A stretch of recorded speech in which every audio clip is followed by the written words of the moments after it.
Hello, everyone. Welcome to the Talk of Louisville. I'm Mike Mulroney. I'm Kelly Duckworth. Hey, Kelly, did you have a good weekend? I did. I'm still feeling the effects, I think, today. Yeah, we did my son, obviously, he plays in School of Rock, and he had a rock concert 2 days. So you all did a big Christmas giveaway toys. We did the Southwest Festival out here in Valley Station. There's probably 3,000 people that showed up, but Wow.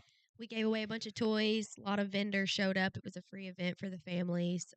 Santa Claus was there, so it was a good time. Yeah, that's fun. I hated missing it, but when I started Shirley's Way, my promise was I would never miss anything my kids do, and I don't think you've missed anything. I've tried. Yeah.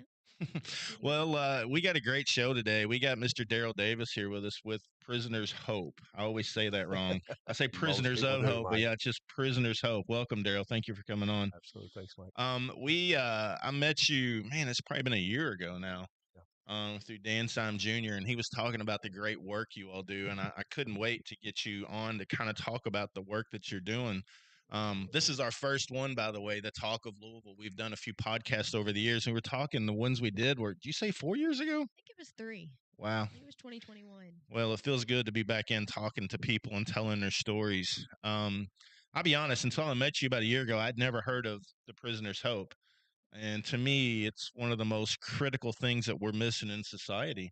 I'd never really thought about it till you started talking about what it was you did. So, why, I guess I should say, did you start Prisoner's Hope? So, Mike, that's the $64,000 question. And so, I grew up in the West End of Louisville, and cut my teeth on pretty much the same thing everyone else does in the West End of Louisville: drugs and promiscuity and crimes and everything else. And so, came out of a family that was really broken, and ended up in prison. Ended up committing a murder in You did? 1988. I did. I got a 35-year sentence for murder in 1988. Well, actually, I was charged in 1988. I was out on bond for 2 years in 1990. I went to trial. After 3 weeks of grand jury trial, they gave me a 35-year sentence, and so landed in prison. And so that's how this organization was forged. Watching what I saw for 22 and a half years In prison. in prison. When I met you, I was sitting at a table with about six other guys and talking to every one of you. I was the only one that hadn't been in prison. But I would have never guessed meeting you and talking to you until you told me that story. And I just found that hard to believe because I guess when people are in prison, everybody assumes they have a look. You don't have that look.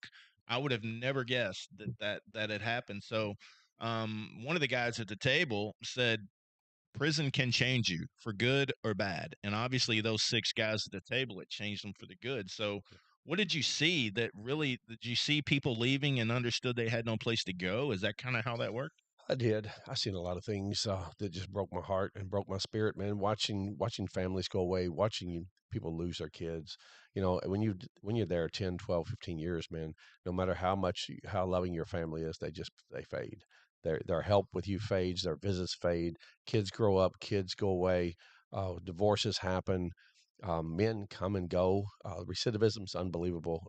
How often I've seen some of the same guys that I was close to leave. Before they left, they had that conversation saying, "Man, I'll never be back here. I've got a good plan in place." And then they came back 2 and 3 times.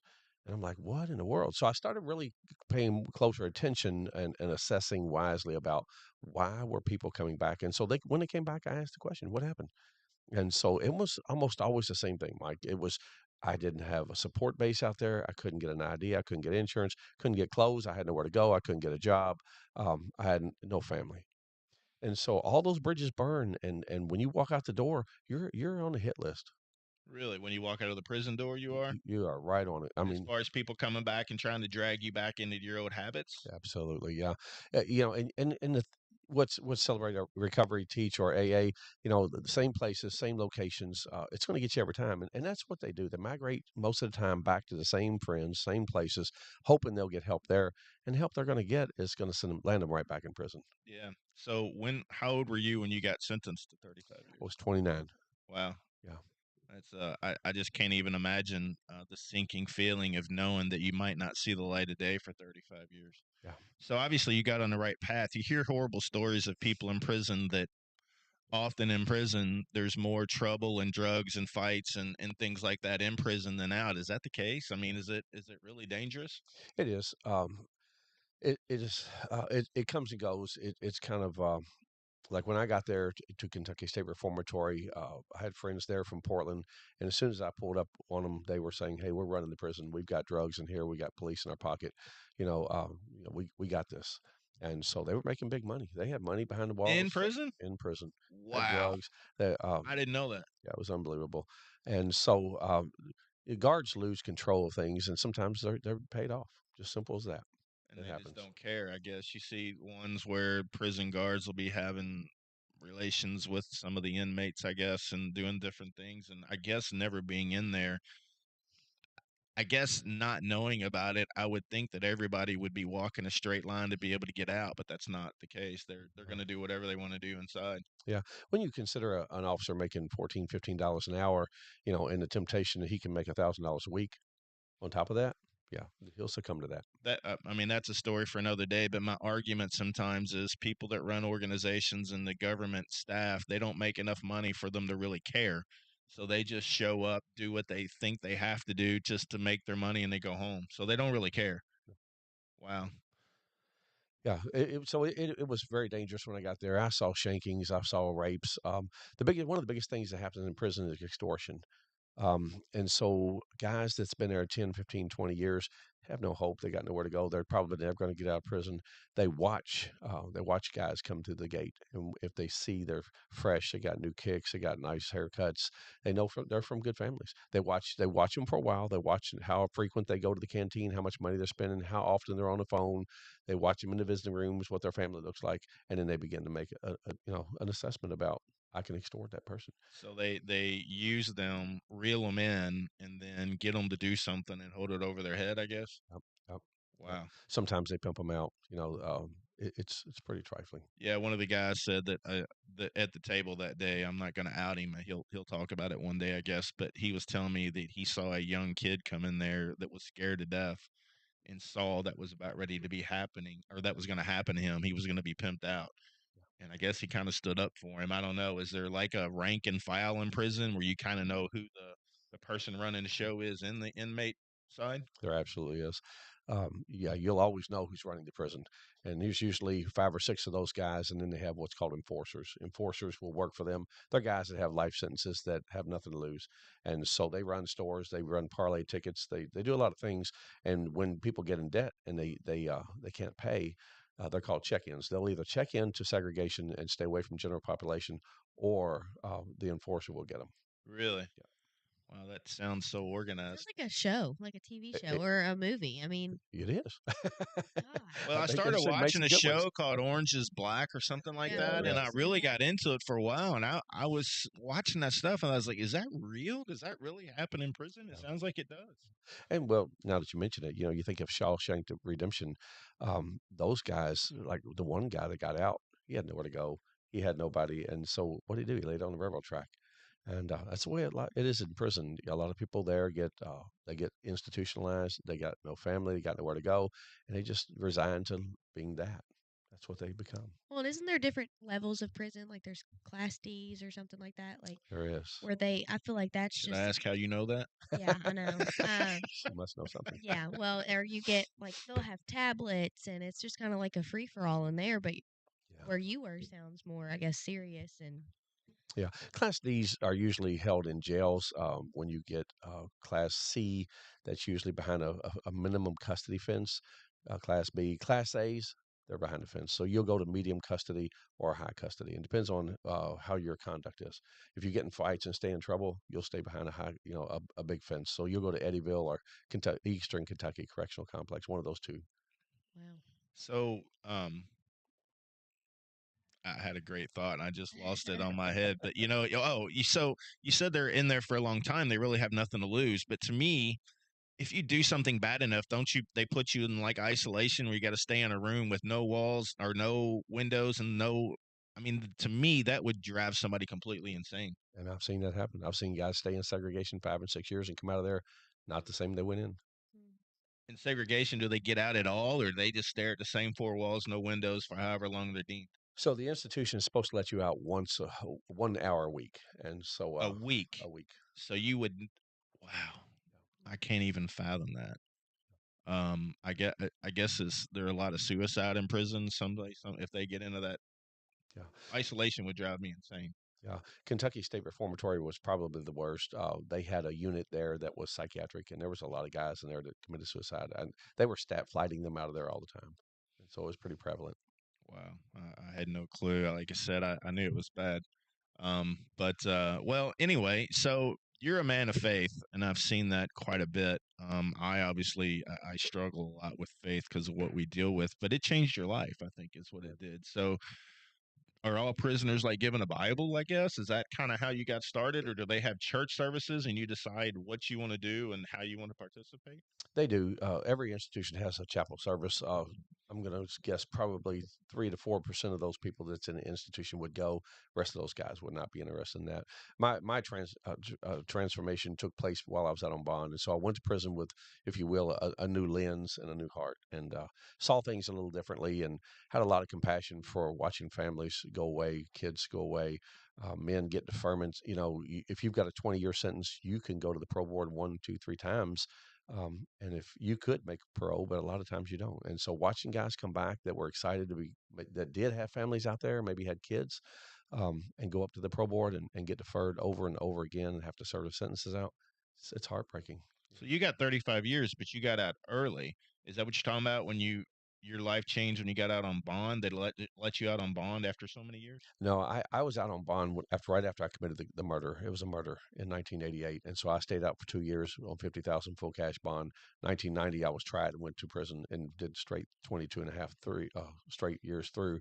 But in prison, you can accrue educational, meritorious, and vocational good time. By doing those things and staying out of trouble. And so I did just about everything you could possibly do to stay out of trouble and to acquire education while I For was those there 2 years? for 22 and a half years while I was in. Okay. Yeah, while I was out on bond, I was free. I was still living my life out here waiting for trial date. And so after that, when they found me guilty of wanton murder, I went in with the 35-year sentence and then served that sentence out in 22 and a half years. So you started watching people coming back to prison and you thought, man, there has to be another way. So you started thinking about how if you got so you you had no idea you were going to get out before 35 years. Um, I knew to calculate the time of the educational pieces I had acquired.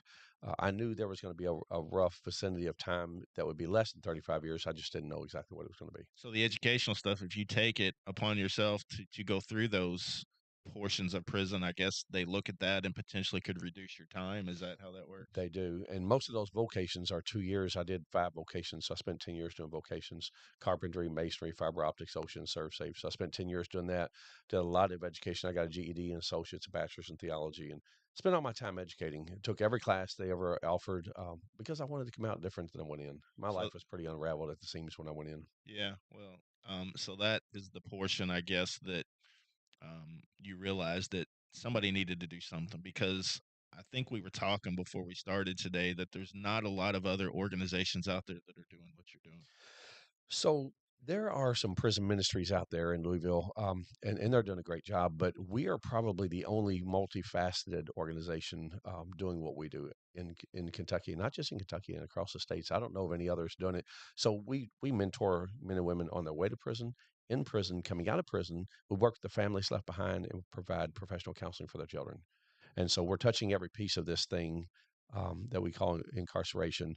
And I think we can do a good job at it. We've got a large village. We've got 174 volunteers. And so we try our best to touch every piece.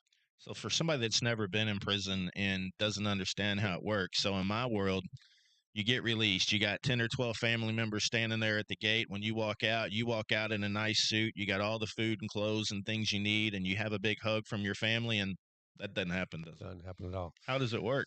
So a lot of the guys that have burned bridges that don't have families, when they walk out the door, they walk out with nothing. They don't give you $50 like they used Do to at they one have your time. orange jumpsuit, or Mhm. they at least get a pair of pants to walk out in? Khakis when you're in prison, not orange anymore, but you will walk out in khakis, and so lots of our guys do. Sometimes they'll have sweats or something, but they're pretty ragged. They have nowhere to go, and so we'll pick our people up when they walk out the door and bring them to our transitional space and begin working with them. But let me say this too: I think this is super important. We start our work 2 years prior to their I was release. going to ask, you start mentoring and working with them do you work with the prison to know who is a good candidate for you all to work with, I guess? We don't work with the prison. I don't think they would give us a good candidate. I think their idea of a good candidate would be subjective at best, and so we choose our people very carefully. Actually, we don't choose them; they choose us. They hear about us through sometimes families or sometimes through the other inmates that they're in prison, and they realize, man, this is an entity that's helping some people. I'd like to be able to do this. I'd like to be able to be held accountable and have the help once I walk out of here. And so we'll screen them well once they become a possible candidate for being mentored. And if we say, hey, they're a good fit, and they say to us, you're a good fit for us, we'll start our work. And in that 2 year period of time, we're trying to build success in their lives. We require them to do a GED, 2 year vocation, other classes along the This way. is while they're in prison. Yeah, and I think that's our claim to fame, if anything, Mike. That's what helps us to help them to be successful. That we require that. Now, here's the a really important thing that needs to be said here is in the institutions there are no mandates. So you come in, let's just say you've got a 10 year sentence. There's no mandate that says you have to do a GED or a vocational skill. You don't have to do anything. You can sit there and lift weights, look at TV, read a book, lay in your rack, whatever you want to do. But you do not have to do educational pieces. And that's what I've always had a problem with because guys just don't realize, man, this is what you need to be doing to make it out there. If you don't do it, you're probably coming back. I've got 22 years watching them come back without doing it. Well, they have to want it too. So have you ever had candidates that you start with them and then they just decide that this isn't what they want to do? I have, and so that works good for us. And so our requisites actually becomes a good screening process. And so if they get halfway down the road and they decide, man, this is too much, I'm not going to do it. I already see where they're at. I can't make them successful if they're set for failure. Mm-hmm. I can't do it. I'm not a miracle maker. Yeah, it's a huge commitment. Like you said, you have to want change or you're going to end up right back where you were. So you've identified somebody. I don't know how prison works. Are you allowed as prisoners hope to go in and actually meet with them in a room, or is that all via phone with a glass between you, or or do you talk to them on the phone remotely? How does that work? So the state of Kentucky does not allow, if you're working out here in an organization that's working with people once they walk out the door, they won't allow you to go in. If you're working in there with them, you can't work with them out here. They see that as a security breach. And so the way we have to do it, Mike, is we have to do via correspondence, snail mail, or through what's called Securus. Securus is a system. It's just like an email. And so you would just literally email them back and forth. They can have tablets these days. They have a lot of technology in there, actually, more than they had You when I can was there. FaceTime with them while they're Really? while their tablet. Yeah, it's pretty amazing. Yeah. And then, of course, our mentor that we assign to them can get on their visiting list. They can get on their visiting list and go in. I just can't, and no one from our staff can. So you're working with somebody for about 2 years while they're in prison. Now they're walking out of the gate, out the back door. The parole board, I guess, is determined that they can be released into society. So do you set up a time and you pull up and pick them up as they walk out? How does that work? We do. We just picked up a guy this morning. Came out about 9:15, and what we will be doing today is taking him out for his first meal. We want him to choose whatever meal he wants. What do you pick? I don't know. I'll find that out later. It wasn't going to That's be Ruth interesting. Chris. Yeah. There you go. Yeah. You know what, Mike? So this is interesting. What do you think the first pick is for most of the guys? Man, I don't know. Take a shot. You're probably going to get it. McDonald's. I would say That's make close. White Castle or something. Burger Oh, King, a Taco good Bell. burger. Really? Taco Bell, man. Wow. Maybe we need to get Taco Taco Bell. Bell to give us some Well, gift because I've heard cards. too, they can't really eat too good of stuff, like because their stomachs aren't used to quality food. Oh, you said a mouthful there. Yeah, Our food's rough. yeah. I mean, So when you got out, did you have system problems with your stomach and I not did. dealing with the crap that we eat on the outside? I did. I came from Green River Correctional, and my sister and brother-in-law picked me up, and they said, "What do you want? We want to get you the best meal you could ever have." After 22 years, and believe it or not, you know what I wanted? And they thought I wanted a steak. I wanted a chocolate milkshake. Really? That's wow. all I wanted, man. I thought about it for years. Yeah. I That was my guess first stop. that's funny. Is so Taco Bell's the most commonly picked food. It is. I It wonder is. I why. love Taco Bell. I do too, but I would have thought that would have been. I love Yeah. a good cheeseburger from Burger King, so that Yeah. may be. I don't know if you can classify that as good, but to me, it's one of the best burgers you can get. So, Right. But my personal story. So you keep talking about people going and picking people up from these prisons. Well, my brother has been institutionalized for 20 years, probably at this in point. and out. In and Yeah. out, yeah. Yeah. Yeah. And the last time he got out of prison was in January of last year, and he was down in Paducah, so 3.5 hours away. I have a little one at home. They literally let him out at like 7 o'clock at night, and I can't go pick him up. They put him on a Greyhound to Nashville, and then Nashville to Louisville. He got back to Louisville at like 2 a.m. I said, "Call me when you get here, and I will come pick you up downtown." I pull up downtown, and he gets off the bus, and there's already drug addicts everywhere. Yeah. And I said, "Ryan, you're screwed from the get go. As soon as you get off this bus, if I wasn't here, you have no chance. You have Go no money. I right mean, back where he was. oh, absolutely. So Yeah. I mean, it's crazy. He had no ID. I mean, all of the things that you all do, but But he didn't know he was going to be released, did he? no, Didn't you have they no let idea. him like an Yeah, hour before you and have say, no "Hey, idea. you're getting out"? But It's called MRS. It's an immediate release system that backs it up 60 days or so, and so they do that to us all the time.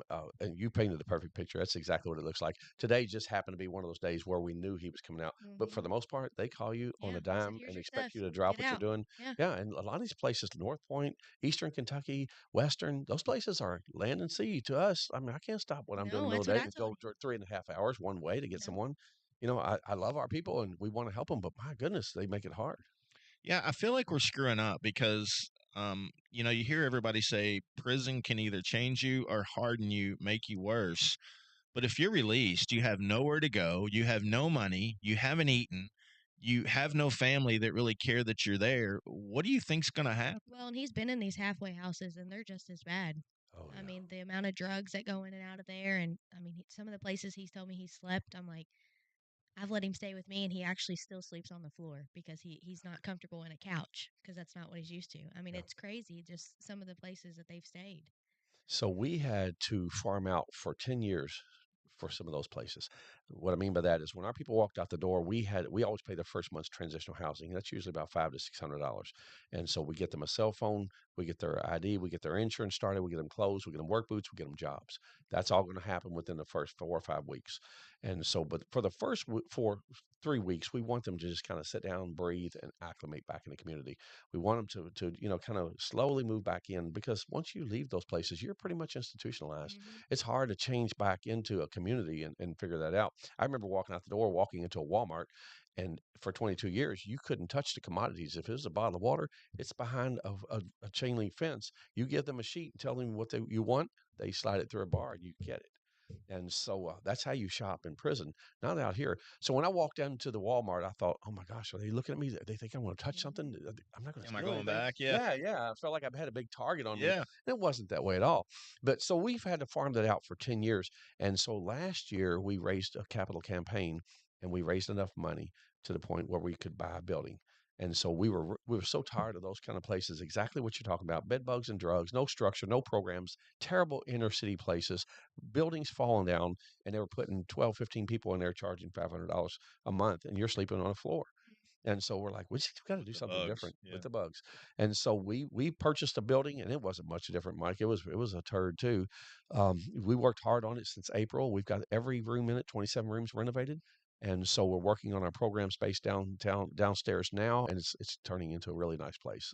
So we're letting our people come out now. I already have 25 of my guys in there, so we're almost at capacity. How many rooms you have? 27. So yeah, you are at close. Yeah. So how long do they stay there? So about 180 days to a year. And one of the things I've learned over the years is that not everyone's going to launch the same. Some people who were my MVPs in there, they come out and they're really slow getting going. And some of them I thought would be super slow. Before you know it, they've got a car, they got insurance, they're getting ready to get their own place. And so that's our goal and objective is to get them through our place for that 6 months to a year, help them get a vehicle, help them get their license, help them get everything they need, enough money saved because we help them with budgeting so that when they make that transition, they're not leaving in a deficit. They're not getting in, barely scraping into an apartment where I don't have enough gas money for the next week. But they're learning how to get back into society because most of them have been in society previously before jail, but they didn't. To me, if you're being released and you've been there for 10, 15, 20 years, hell, by the time you got out, cell phones had changed completely. Everything has changed. So if they're not given an opportunity to successfully get back into society, they're going to recommit. Yeah, that's exactly right. So what's your plan? You got two beds left. I mean, we going to have to try and buy another building or what's, I mean, We what are are we going doing? to have to buy another building. I don't know how that's going to happen, Mike, but we definitely need another building. So I've already got a guy coming out in March, and if I can't If I can't get one of the guys to move forward into this next apartment, we're probably going to have to go back to where we were. We're going to, until we can get another building, we're going to have to farm that out. We'll have to find a place where we'll pay the rent for him to stay for a month until one of our guys leaves, and we'll transition him into the building. Yeah, because rent outside of what you're doing is ridiculous these days. Do you charge them anything to stay with you? So for the first month, it's free. Okay. The second month on is $600 a month. Got it. And so what we offer, and we're right in the middle of an industrial park, we offer all kinds of opportunities for jobs. We transport. In-house amenities will consist of computer lab, sex addiction therapeutic services, Bible study, case management, accountability, and budgeting. And so all those will be amenities in house. And so that's the things that they need to get together before they walk out into the next chapter of their lives. Yeah, that was one of the things I was going to mention is, even kids that graduate high school, they don't know how to balance a checkbook. They don't understand the difference between debit and credit. And I would imagine there's probably people that have been in prison that have probably never had that education as well. That is exactly right, Mike. You what happened, it was culture shock when I walked out the door after 22 years. The economy and technology, they almost got me. So when I went to prison, it was, you're at the gas station and you say, give me 10 on number 3. Remember those days? Yeah. When I walked out of the prison, it was swipe a card. And if you messed that up with all that data you had to put in there, you see the cashier. I saw that cashier so many times, I knew her name because I was messing it up. But I got to believe things freak somebody out, like you said about your brother sleeping on the floor. That's all they know. So do some people just get so overwhelmed that they just can't handle the way society is these days, and they think life's might be easier in prison? I'm going back. Yeah, they get institutionalized and they get stuck. And so we walk out of here. Here's some of the things. And I think Shawshank Redemption, we talked about that a I'm little going to bit go watch earlier. that again. I've watched it years ago, but I'm going to go watch it again. 'Cause you brought it It's up. Yeah. worthy. It really is a good movie because it depicts pretty well what prison really is about. And so in prison, if you are a good legal aid or if you run the library or you've got something, you have some respect. People respect you. You feel like you're a The part of in a prisoners sense of respect you, or the people running a prison respect you? no, you won't be respected by those guys. You'll be respected by the other community around you, the other inmates around you. And so people get to know each other. They have camaraderie. But when you walk and you feel trusted in that environment amongst yourself, for the most part. I mean, you put together your own community, your own friends there, and so you're respected. You're looked to sometimes, depending on what you do in the prison. But when you walk out the door, now the script flips because now you're not trusted, you're not respected, you're probably not going to get a job very easily unless somebody's helping you. So all those things, along with your institutionalization, and then coming out and battling technology and economy, you're hit. Well, I think a big thing too is their routine. Like, you wake up every morning and you have your breakfast at Yeah. this time, you go lift weights at this time, you do your job Yeah. at this time, and then you get out and it's just a free for all. And Yep. That's a good way of putting it. And the way I say it, and I'm saying it the same way, just a little bit different, is in there you have huge structure, you got guardrails. Out here, you have no right. guardrails. And if you don't know where the guardrails are, you're driving off the road. And our people drive off the road. Yep. That's what happens. Well, we'll get back to how you're going to expand here in a little bit because you need more space. But my next question is, and I'm enthralled by this. So you say when somebody walks in prison, people are watching them, checking out their shoes, stuff like that. How do you get past that next phase of figuring out who you can trust in prison, if you can trust anybody? I mean, you hear people say, if I ever go to prison, I'm going to walk up and punch the biggest guy in the mouth and challenge it. That's not the route to go. I wouldn't go there. But you hear people say that, Yeah. because they never been there. Because I think they would probably drag you through the hallways if that you did that. You'll get killed. But how do you get past being the next victim? I'm going to steal that kid's shoes to having a little bit of respect by the other inmates. It's a really hard line. It's a lot of tension on it. You don't want to lay down, but you don't want to be the first one throwing a punch either. Yeah. You really have to choose carefully who's who in the zoo. Kind of step back and watch yourself. You got to carry yourself in a way to where people don't see you as weak or preying upon you. And so, but it's a caste system too, Mike. It's interesting. If you've got a violent crime or if you've got a murder, you're probably high on the list to be respected. And so, interestingly enough, Because they know you're not scared to that's right. stand up. That's right. Guys with property crimes, drugs, sex crimes, they're usually prey. Yeah, the white collar crimes, the Oh, ones that they're probably physically aren't able to take care of themselves. right. Yeah, yeah. They'll be extorted. Yeah, that's crazy. Well, you've got a beautiful place. I love what you've done. I was telling you before we started, I had somebody kind of giving me a little crap about us working with you guys, and I really don't care. To me, it's the right thing to do. Um, but if we don't get people back into society on the right path, they're going to keep doing what they're doing. To me, that's the answer.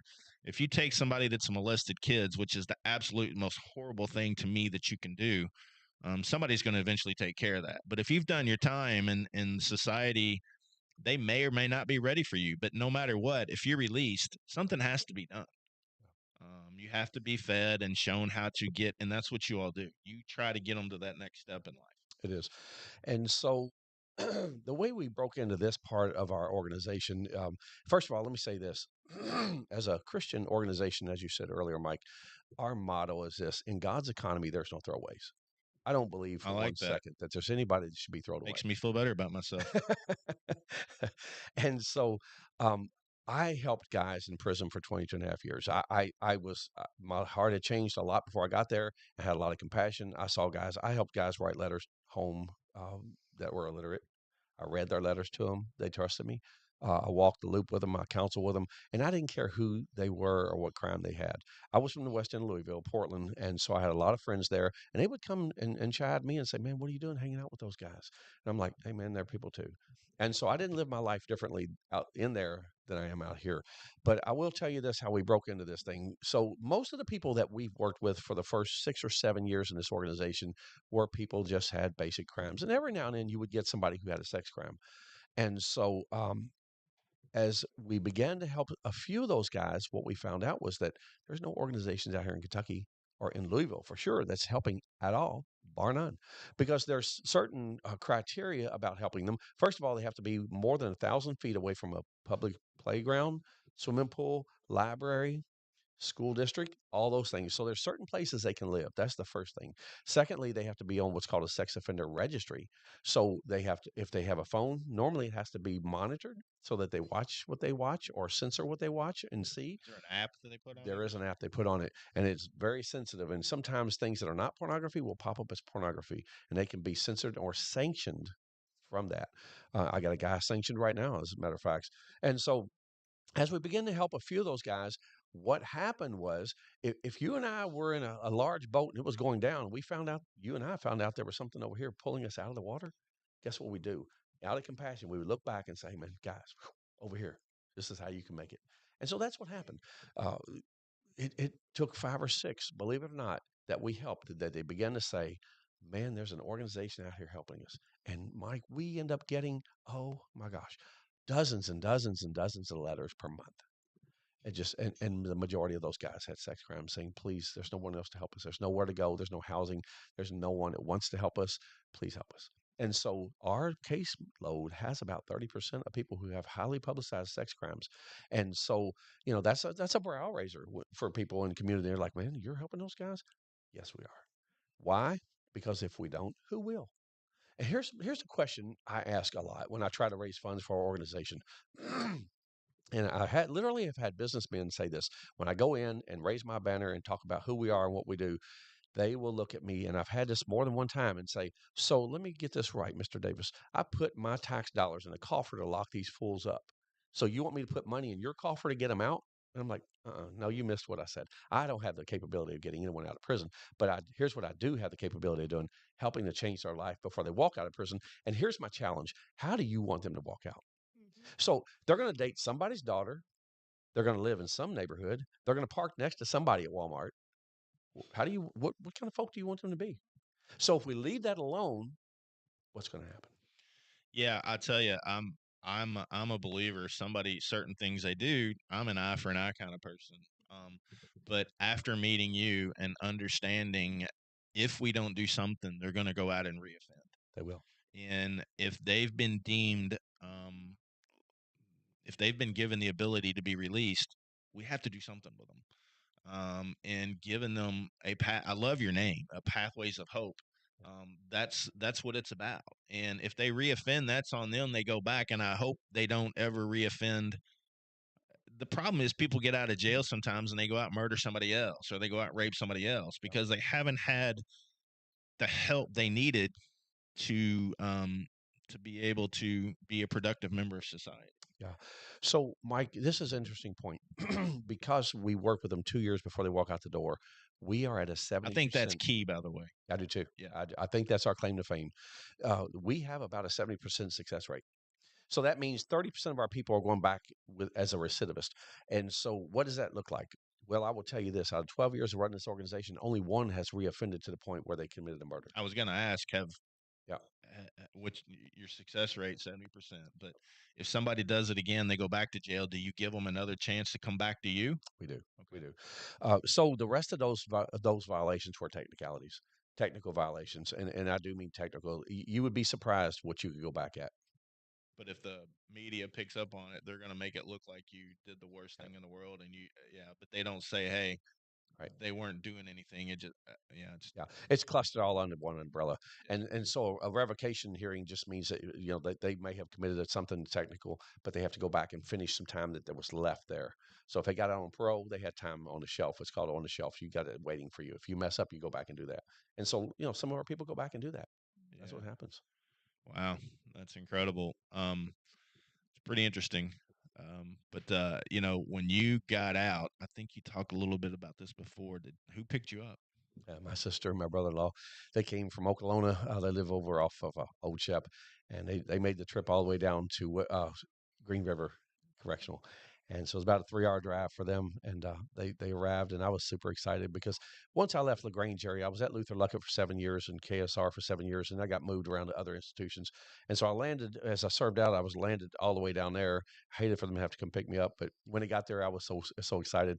And my sister said, and she'd been chomping at the bit to ask me this question, what do you want for the first meal? And she thought I wanted a steak, man. She thought I was going to say Columbia Steakhouse or somebody and Outback or something. And I said, I want a chocolate milkshake. Yeah, And that's she was funny. like, what? And so Mike, she took me to the first McDonald's we got to. Did it work? It did. It was amazing.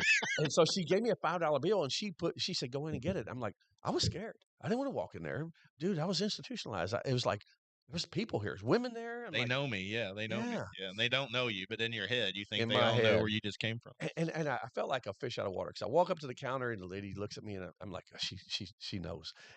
And so I ordered the chocolate shake and she gave me $1 and some coins back. And I just stood there and looked at her and she said, "Is there a problem?" I was like, "Oh no." And I put the money in my pocket and went back to the van. And I told my sister, I said, "I think she shortchanged me." And my sister said, "Well, what'd she give you?" And I gave it to her. She goes, "No, that's how much it costs." I'm like, "What?" So the economy had Shakes changed were so about 80 much, cents back when you went to right? jail. The economy had changed so much. It was scary. It really was. We Wow. actually have a Facebook question. I guess someone commented on our live. They want to know if any of these people are veterans. Many of those people are veterans. Yes, absolutely. Yeah. The ones at your place? Yeah. Yeah. Wow. Yeah, Which is a whole nother topic it of is discussion for of sure. how For our sure. vets are treated. Yeah, you need to update that story. I was expecting you to say, "Yeah, I rolled up to get my milkshake and McDonald's machine was down," because Right. that's That kind of a usually is. joke. Their ice cream machine is always down. It is. Well, it's pretty fascinating what you do. I'm just I'm shocked. Well, I don't know that shocked is a good word. I'm not surprised that the way we see other systems work, that they want to punish you, but they don't want to give you the path to success. Well, Um, everybody has to have their 2 cents, yeah, but Yeah. no solutions. Yeah. So yeah. My first question and I told you this, that the lady that sent me this message, my first question to her was, "Well, what would you do?" And I'm a believe, bring me a problem, but bring me a solution. If you don't have an answer, then to me, um, your comments are irrelevant Yeah. because you don't have a solution to the problem. So rehabilitation went out the window years ago, and I do mean that. We are on the uptick of punitive measures, and we have been for a very long time. So it's all about just getting people in prison, and it is big business. There's a lot of money to be made in the prison and the correction system. I know that sounds crazy, and I don't have a bias at all in this thing. It's just a reality. If and so I'm glad they're starting to do more alternative sentencing. I know I will say this for myself. Yes, I committed a heinous murder, but I promise you this: if I'd had the right counseling and the right help, my life would have went a different way. Do you think, obviously, what you did? I don't know the whole situation, but you were hanging out with the wrong people at the wrong time and wrong place. And a lot of times, if people are strong enough to pull themselves out of those situations, they might not do the wrong thing. Yeah. But my point with that is we really push to get kids out of their own zip code. One of the things we're doing is trying to get kids to understand that just because it happens in your house and on the street doesn't mean it's normal. Right. So if kids have the opportunity, do you think maybe you'd have chose a different path if you had an opportunity in life at a young age to get outside your zip code and to see a place? You know, there's kids that have never seen a movie. Um, all they see is drug dealers or the troubled people and they think that's cool because they look flashy, they got a lot of money in their pocket, and you think that's the path I want to go down. They see the glamour of it, but they don't see the bad choices that those people make to do that. That's exactly right. And my answer is absolutely yes. I was actually the geek of all my friends. I was the one that actually liked. I liked school. I would have been really good in school if I could have stayed there. I succumbed to the peer pressure of cutting classes and stealing cars and all the crazy stuff. My dad was mentally ill. We were thrown from home to home. When he was okay, he was a great dad. But when he checked out, it was terrible. It was violence in our home and incest and molestation and a lot of things happening in our home, and so it was very shattered and broken. I was living in a car at 16 in a parking garage, starting my life, and so I didn't have one person, Mike, not one person like you or like that represents Shirley's way. I didn't have one person in my life that was functional enough to speak one functional word in my life.